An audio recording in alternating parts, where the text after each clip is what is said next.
topic of sexual misconduct, whether it be sexual assault, sexual harassment, or anything in between, has definitely been circulated in the media as of late. And it's a discussion that's been happening in society overall. We've been seeing countless cases coming forward of somebody getting accused of some kind of sexual misconduct. Going back, and it's really been picking up steam going back to the Bill Cosby case that really blew up a few years ago. Now, this is a phenomenon that has touched down in Canada, and it really picked up steam this week. In total, there have been 5 politicians in Canada that have been touched by allegations of some kind of misconduct. So before we get into the list of everybody who has seen an accusation in the past week, I want to say a few things first. We have to remember that these accusations are just that, accusations. They're allegations. Nothing has been proven in court. There's been no due process yet, so it's important to remember that. Nobody's guilty. Nobody's guilty as of this video. And to be honest, I had recently recorded a version of this video before, and then the 5th case came out after I had done recording, so I had to go back to the drawing board, which kind of goes to show how crazy this has become. So we're going to start at the top. The first is a minister in the federal government. He is Liberal Kent Hare, who is the Minister of Sports and Persons with Disabilities. He is also the MP for Calgary Centre. Now, he had to resign over this, and his allegations were sexual misconduct. This broke on January 25th. Now, this all stemmed from an incident when he was a provincial politician in Alberta, a sitting MLA. Now, Prime Minister Justin Trudeau announced that there will be an inquiry into these accusations. The next 2 come from Ontario. The Ontario government, not the Ontario government, I apologize. The Ontario official opposition and the Progressive Conservative Party. News first broke on the party's leader, Patrick Brown, who would go on to resign after the allegations came forward. Again, same thing, sexual misconduct. Now, he was accused by 2 women. The first was 10 years from an incident 10 years ago, and the other was in 2012 from an incident in 2012 when he was a federal MP. Now, he says both these accusations are false. He denies what he's being accused of, and he plans to defend himself in court to clear his name. Now, the second person accused in the Ontario Progressive Conservative Party is Rick Dykstra. He had to resign his post after there were allegations brought his way of similar proportions. This one was sexual assault, who stemmed from an incident in 2004, an alleged incident in 2004, I should say, and he too was a federal MP. This came out on the 29th. Now, moving to a different province, former Progressive Conservative Party leader of Nova Scotia, Jamie Bailey, had to resign as well. This was announced on January 24th. His party asked him to step down.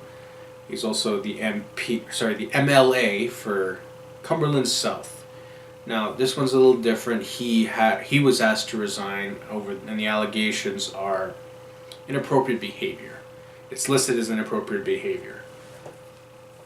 I think that's very important to note. Now, the 5th allegation came out on February 1st.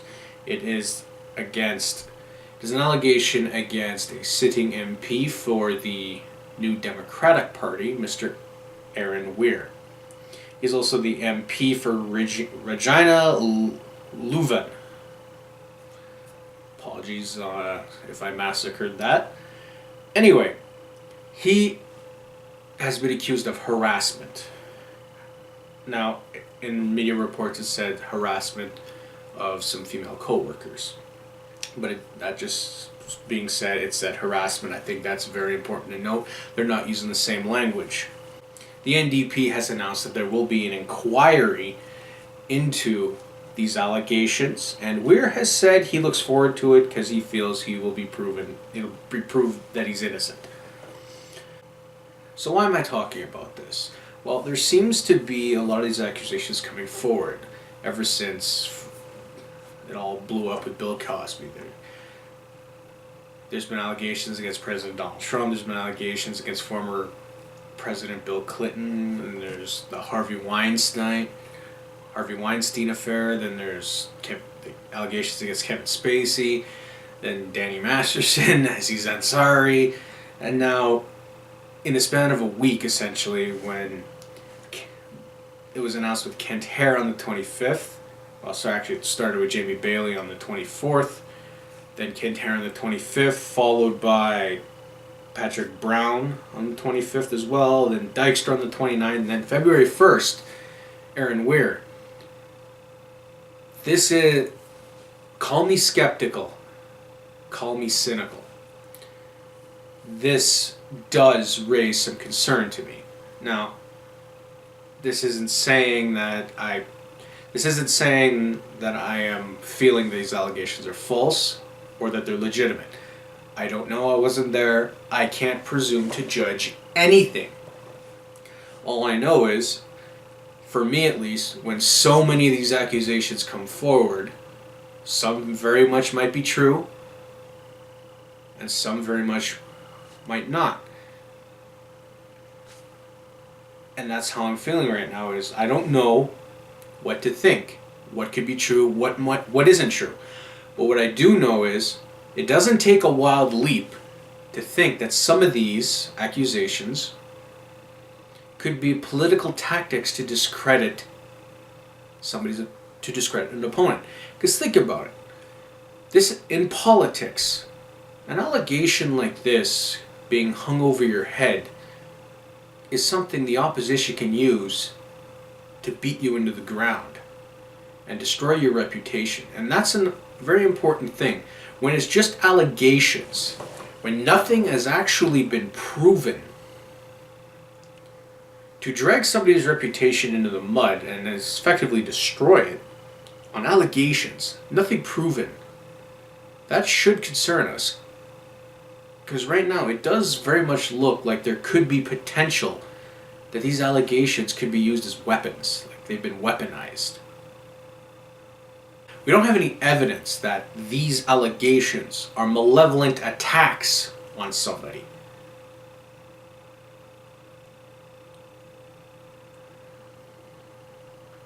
But when we keep having one after the other, after the other, after the other, it gets to feel like maybe we're in the middle of a new witch hunt. And this is strong language. I get it. Nobody's going to feel comfortable about this. But I think it's a conversation we're going to have to start having. And that's the problem. This is an incredibly uncomfortable subject to broach. And it really shouldn't be. Because think about it this way. I've heard several people make this argument that nobody is for rape. Nobody is for sexual assault. Nobody is for sexual harassment. Nobody will actually argue to justify it. It is something everybody of every political stripe, of any possible way you could look to divide us and put us into little categories, everybody's against it. Nobody wants this type of behavior to happen. Yet for some reason, we're not actually having realistic conversations about it. Instead, it's just accusations, and at this point, an accusation could destroy somebody. When all it is somebody saying, this person did this to me, and they're not actually proving the case. There's no question that it's troubling. And there's no question that when an allegation comes forward, it should be taken seriously. Does that mean it needs to be believed? Well, you don't actually have to believe it to take it seriously. Somebody comes forth with an allegation like this, you take it seriously. You investigate. You try to collaborate the scenarios. You try to find out who's telling the truth. That is taking it seriously. And I think in a lot of ways, we're taking it seriously, but we're believing things too soon. We're already jumping to conclusions based on an allegation. And this is something I want to avoid, or this is something I would want to hope. This is something I hope we could fix in our society. Because you can't undo something that's unjust and something that victimizes so many people, like rape and sexual misconduct and sexual harassment, by victimizing other people because we so dislike this one behavior. And I see potential that that's what we're doing. Hopefully I've given you something to think about, and that's really all I could say. Anyway, I want to thank all of you for watching this video. If you like what you saw, please like the video. If you heard any points you'd like to continue talking about, anything you disagree with, anything you agree with, consider leaving a comment. Let's continue the discussion. Also, consider subscribing. Once again, thank you for watching this video. Have yourself a good day.